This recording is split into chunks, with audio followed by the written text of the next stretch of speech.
លែងពលសៀមបាញ់ខ្មួលខ្មាញ់លើភ្នំសូកំភ្លើងយន្តបាញ់ផ្លងរំពងពេញព្រៃ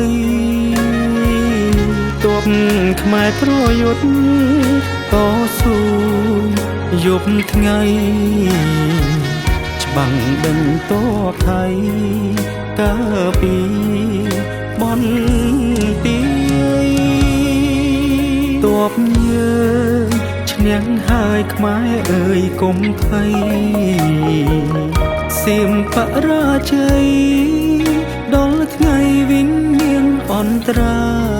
យសៀមចោះចាញ់ហើយបាំងទ័ពខ្ចាត់ខ្ចាយតាំងសពរីបាយក៏លើពោស្ធីសៀមទំលាំងក្របកំតិច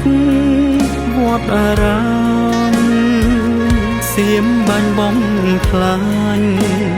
ប្រាសាទព្រះវិហារយើងជាកូនខ្មែរត្រូវរួបរួមគ្នា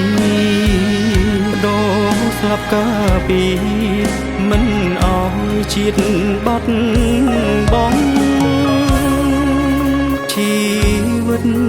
ជូនជាតិធាតុជូនគ្រួសារសុខចិត្តមរណាឲ្យតែជាតិបានគង់វង្សបើសិនខ្ញុំស្លាប់សូមធ្វើបុណ្យខ្ញុំផងសូមយកទង់ជាតិក្របសពផងមុនពេលបូ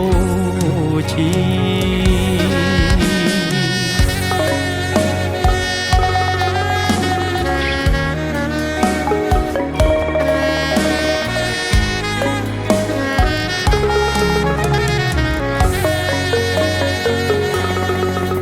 ទ័ពយើងឈ្នះហើយខ្មែរអើយកុំភ័យសៀមបរាជ័យ